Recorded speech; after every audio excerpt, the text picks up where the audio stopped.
Welcome to the Penn News Hour. David Penn, your host, glad to be with you, broadcasting from the studios of Free People Radio, where you can find the Professor Penn podcast, Please Call Me Crazy, Hebrews, many other properties. We are a beacon of freedom, broadcasting to you from Minneapolis, Minnesota, in the belly of the beast, where we suffer communism in the upper Midwest.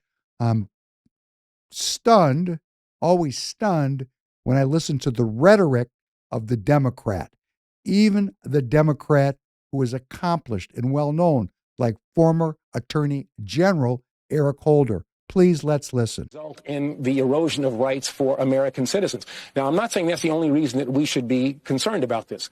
People who are in this country deserve the ability to go before courts and have courts make determinations about whether they can stay, whether they should leave, how they should be treated. And this administration wants to take upon itself, to the derogation of the ability of the courts and certainly of the legislative branch, the ability to decide everything. This is how you get authoritarianism. This is remarkably similar to kind of what happened in Europe in the 30s.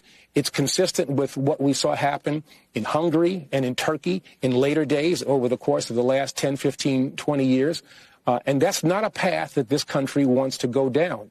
And I want people to understand this. If you don't stand up and fight now, if you don't take a position now, it's going to be too late. We can't say we can wait just a little longer. No. The time is now to stand up and do all that we can to fight this administration. Now. That is former Attorney General Eric Holder appearing on MSNBC with Rachel Maddow.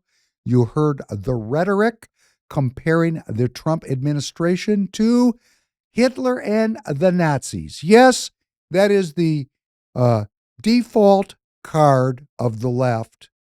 Always Nazi, Nazi, Nazi, Hitler, Hitler, Hitler. You know, this kind of thing is getting tiresome. First of all, it's a misappropriation at its core of the Jewish identity because there was a genocide. So what Eric Holder, an educated man who has emerged from our most elite training schools, is willing to do is to take this effort by the President of the United States, Donald J. Trump, his effort to round up off the streets paramilitary gangs, paramilitary gangs of young males brought into this country illegally, and they were brought in a plan. It's very evident to me it was a plan to bring these people into the country. The first question we need to ask ourselves is, why would anyone leading this country like President Biden make this plan? Why did they bring these people in? Why do we have criminals, stone criminals, paramilitary criminals in this country illegally? That's the first question. And the second question would be, why does the Democrat make such a great effort to preserve the rights of these people to stay in the country, even though the president has invoked an act from hundreds of years ago, but still a law on the books to round these people and get them out of here? Well, we do have three co-equal branches of government. We do have a judicial branch, and that branch is putting checks on the executive branch in this regard. It's ongoing. The president and his administration is not working to violate or overtly violate, at least as of this recording, the edicts of the judicial branch. And the judicial branch is gumming up these these deportation efforts. Yes, they are. Yes, they are. But I want to say I first object to Eric Holder's use of the Nazi period, the comparison of President Trump and the current administration to the Nazis. This foments violence in our cities. It scares people. I mean, what do you got to lose, right? The Nazis are coming for you. What did the Nazis do? They exterminated millions and millions of people. So the use of Nazi imagery, Nazi ideology, Nazi scare tactics contributes to a more and more unstable society.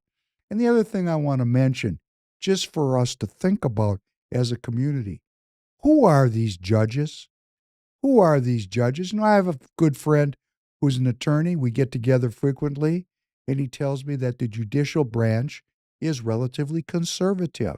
And every time he says it to me, I laugh at him and say, like you?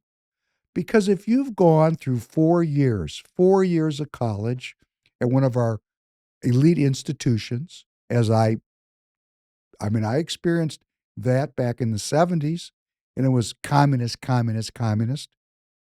And then you go through that, you do well enough that you have professors that will write recommendations for you, and you go to a law school at one of those prominent universities, which is taught, run by, administrated by leftists, globalists, people who believe in the rule of law on an international basis, international rule of law, and they are steeped in leftism, in communism, in faithlessness. Where's the dictatorship really? I mean, could you have a dictatorship of leftist jurors who all went to the same school and all believed the same thing? Could that happen? Yes, it does happen, and it is happening. So President Trump and the current administration is boldly pushing back against the leftism, the dictatorship of rule of law. Of course, the rule of law people like Holder use the institutions and the history of how things have worked to promote resistance to the Trump administration. When the Nazis did take over in 1933, they instituted something called Gleichschaltung. Gleichschaltung was the process of Nazifying Germany. And where did they go? They went to the legal profession, the medical profession, and the universities first to be sure that they were creating more Nazis. And that's what the left has done here in the United States. There is a very famous Italian leftist named Gramsci who talked about taking over the institutions of education, taking over the institutions of the church, taking over the institutions of media to promote the communist idea of one world governance. All that's happening now is we finally have come to understand it, and some of us have found the courage to confront these people because first you have to understand it. But understanding without action is entertainment. Understanding with action, with the courage to act, is what we need to preserve the Republic of the United States of America. So wherever you are, whatever your political leanings might be, let us contemplate that the real issue is freedom and determinism. Are we building a country as citizens that gives each of us the maximum freedom as is promised to us in our founding documents, where a creator is identified as delivering to us, to giving us unalienable rights to life, liberty, and the pursuit of happiness? Are we protecting that, preserving that, expanding that?